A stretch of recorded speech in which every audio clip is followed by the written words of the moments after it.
Narito na ang pambansang pantanggal umay upang maghatid ang mga kwento sa buhay. Buong barangay kapitbahay, mga tropa at tambay, tawagin na pati na rin si nanay. Anong kwento mo? Logan na yan, imatyogan na yan, imatyogan na yan, imatyogan na yan. Umulan man o umaraw, mga kwento ko pa rin ang hahataw. Aliw sa mga utaw na sa laugh trip ay uhaw.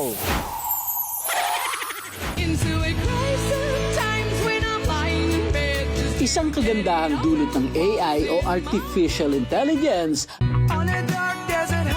ay ang magbigay saya sa mga nalulumbay. Tulad na lang ng mistulang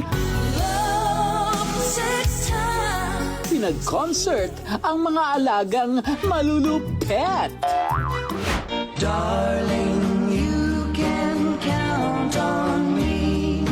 Umpisahan natin sa mga standards. Yung tipong babangon sa hukay ang mga nakahimlay.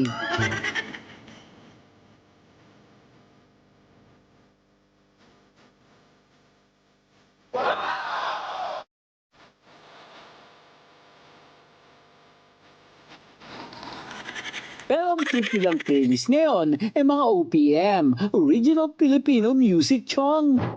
Tawanan mo ang iyong problema.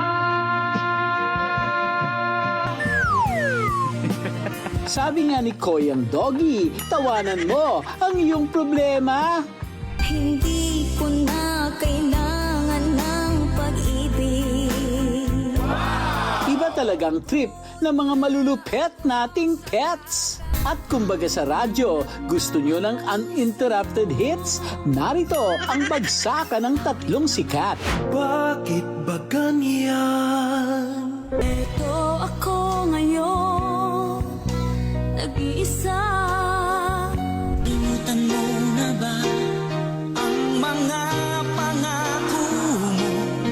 At kung hanap nyo naman ay love songs, nandito ang ating top 3 playlist.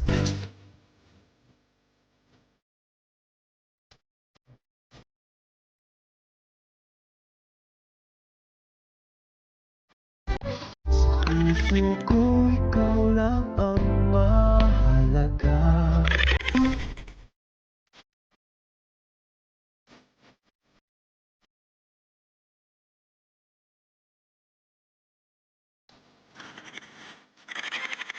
May mga bihasa na rin sa pagkakaraoke. Ikaw na sa isip ko. May mga awiting matindi ang mensahe. Aliw din ang hatid ng mga novelty songs. Pero kung wala kang talent sa pagkanta, daanin mo na lang sa drama. Pre, tingnan mo yung pasa. Sawa pa naman. Pagin mo, pre. Ay sus, kakaiyak. Ayun lang, nabudol sila Manong.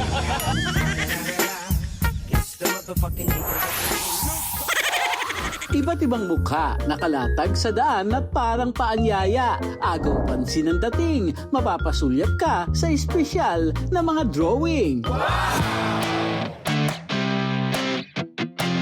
Logalogs, meet Juno, ang 16-year-old na may astig na talento sa kabila ng attention deficit, hyperactivity disorder o ADHD, palaban ang kanyang ability. Si Juno po, speech delay siya talaga. Sa edad niyang 16 years old. Medyo hirap po siya talaga sa speech na. Hindi naman po malaking epekto sa kanya yun kasi pagka kausap siya sa labas, naintindihan naman po siya ng mga tao. Pagkatapos ng eskwela, diretso siya sa tapat ng panaderya, dala mga ginuhit na larawan na handa na para ilatag sa gilid ng daan. Parang paninda na pwede mong pagpilian at guguhit pa ng on-the-spot yarn. Mahilig ako po para may gagawin ako po para kung may gusto ko po. Bawa po yung mga drawing ko po. Idol ko po si Cristiano Ronaldo, Lionel Messi, Neymar Jr., Michael Jackson, Charles Leclerc. Namana niya talaga, hindi sa akin. sa mama niya. Yung mama niya magaling talaga mag-drawing. Ako magaling lang ako mang-asar. Yun lang. Sa mama niya na talaga yung nakuha yan. Wala mang malaking galeriya, pero si Juno puno ng pag-asa. Bagamat may speech delay, pero advance ang kanyang diskarte. Sa hanggang 50 at 100 kita, hindi matatawaran ang kanyang likha. Lalo't iginuhit ito ng buong pagmamahal at pambihira. Yung pong mga binabayad sa kanya, iniipon po niya, may alkansya siyang baboy. Pagdating po niya sa hapon, hinuhulog niya doon. Tapos po, pag nakita niyang konti na lang yung gamit niya, binibilang niya na yon, bibili na raw uli siya ng materials niya. Sa likod ng bawat linya, naroroon ang pagmamahal ng kanyang pamilya. Lalo na ang lola niyang mula pagkabata, nagmahal ng walang sawa. Proud na proud po ako kasi kahit ganyan siya na bata, alam po niya kung paano lumaban na sa buhay sa edad niya. Masaya ka kapag nagdo-drawing ka? Opo, Sino yung drawing mo? si Mark Logan po. Bakit si naka-mark na drawing mo? Kasi po, yung drawing ko siya po, idol siya po. Dati po pinapanood ako sa TV. Gusto niya idol siya po. Hanep, hawig na hawig ng inyong si Kaka. Hindi lang ito basta portrait, kundi obra ng isang batang may pangarap at talento na dapat lamang masaksihan ng buong mundo. Tunay ngang hindi hadlang ang kapansanan dahil ang tunay na galing, puso ang pinanggagalingan.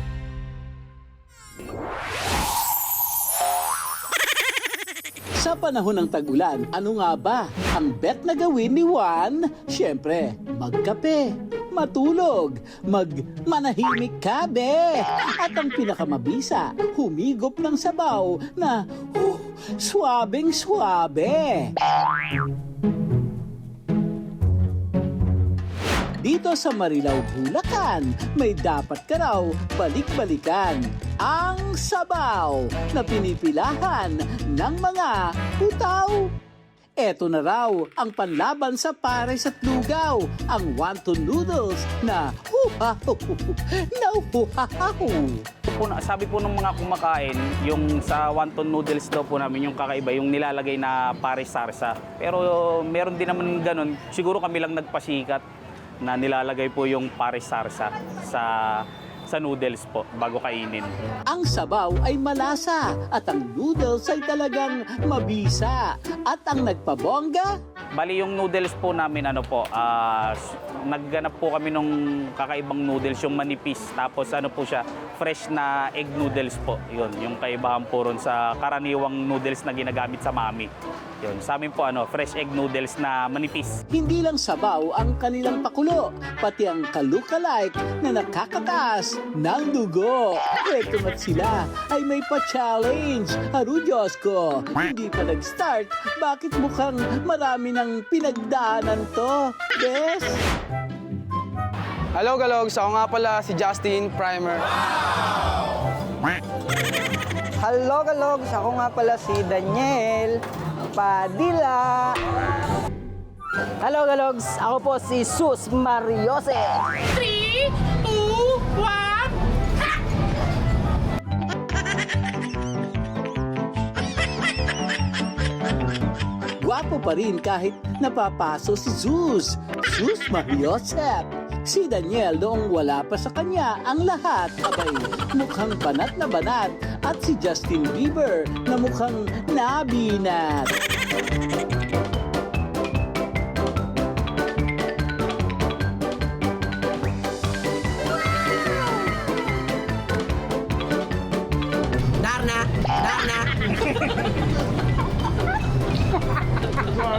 Aba, may bitawa. Bongga ka, kya? Yun, try nyo na po yung beef wonton noodles po namin dito sa wontonan ni Pompom. Ano po siya, hindi siya karaniwan doon sa mga mamahaling Chinese restaurant na beef wonton po.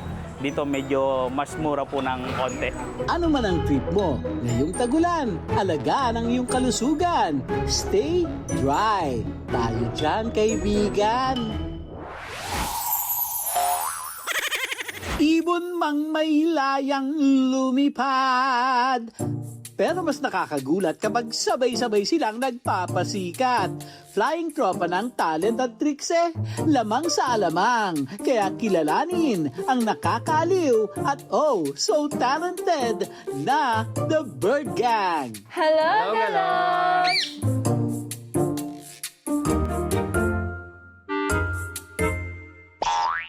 Meet the Bird Gang with Eds, Pia at Kat, mga birdie lovers na nahumaling sa 3 ibon lang noon na naging sangkatutak sa pagtagal ng panahon. So may mga napanood kaming videos, so isa na nga doon ng mentor namin ngayon na si Kuya Onard.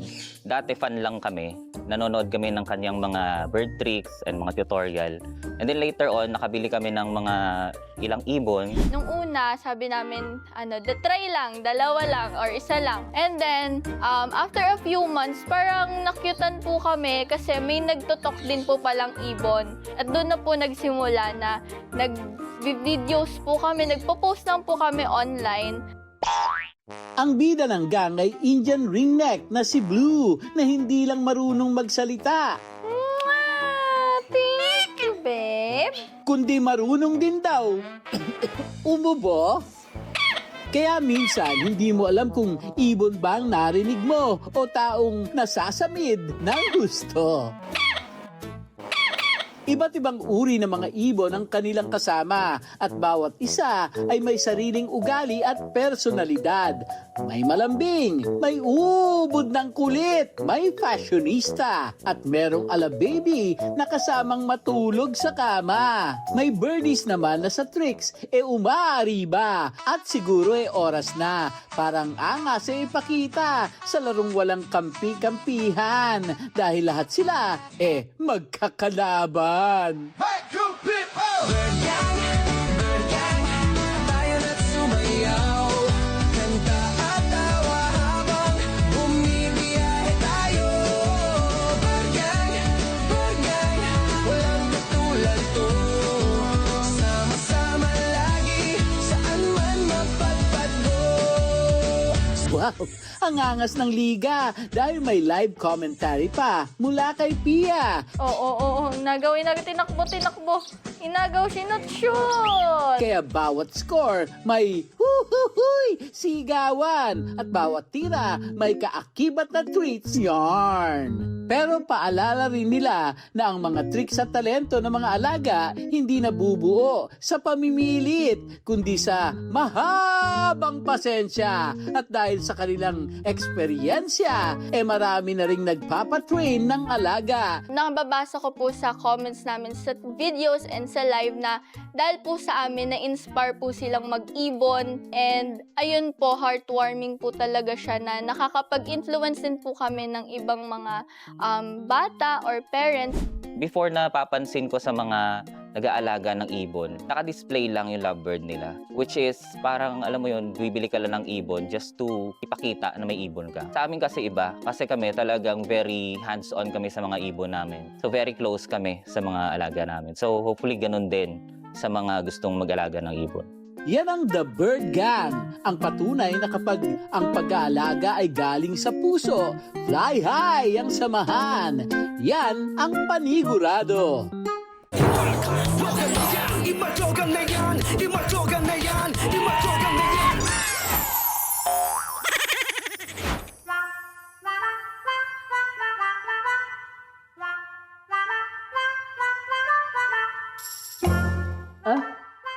Sumagot. Hello, galogs!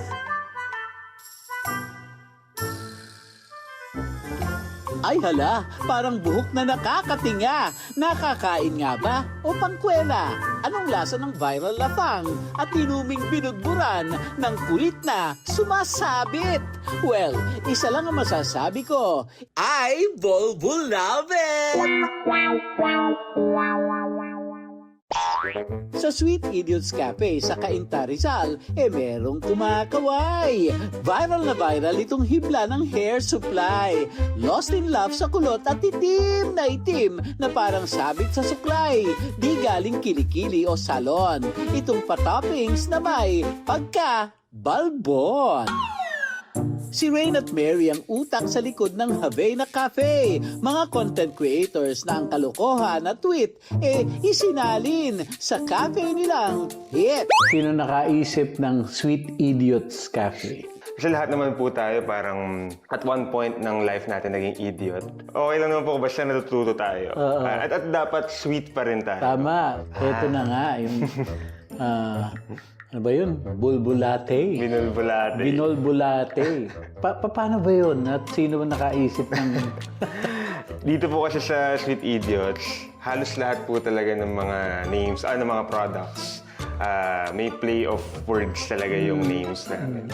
Ang gusto ko sana namin parang may konting comedy doon sa mga products para kahit paano pagpasok pa lang nila, makita nila medyo mag-smile na sila or matatawa sila. So yun po yung parang experience na gusto namin mabigay.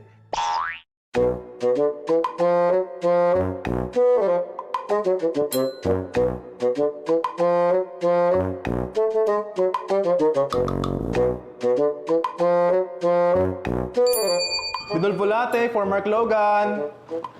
Binulbulate. Di pa tapos ang appetizer ko. Meron na kaagad order. Bilis nyo rito, ha? Hugas ba? Okay. Yay!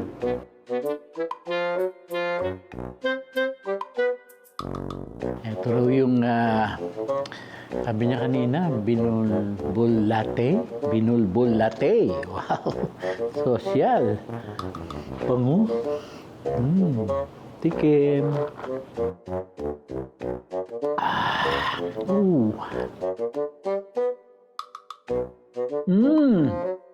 Sarap ng timpla, grabe! Here's your pudian po, kaka. Ano uli? Pudian. Foodian. Pudian. Foodian.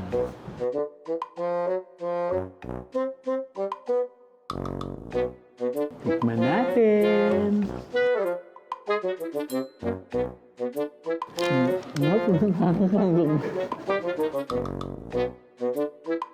Yeah. Sarap. Wala akong masabi hindi masarap. Pudian at binulbulate. Swak na combo ang atake. Ang mga animoy buhok na ito ay edible. Gawa sa simos na unang sumikat sa Thailand. Kaya legit na nakakain yan. Everyone! Pero bukod sa viral nilang hairy combo, meron pa silang ibang menu na nakakaloko. Le Brownie James, Tall, Dark, and Want Some, at Chigo, Go Go! Ang mga lafang na beef, sabi ng Mushrooms, Micromanager's Choice, cookie na ina ni Hazel, at Eatma Cookie. Ahoy! Talagang nakakawili! Ang pulot for today is simple. GV lang dapat ang atake mga pare. Kung bet, try it. Dahil sigurado sa sure na you will love it. Sumasabit?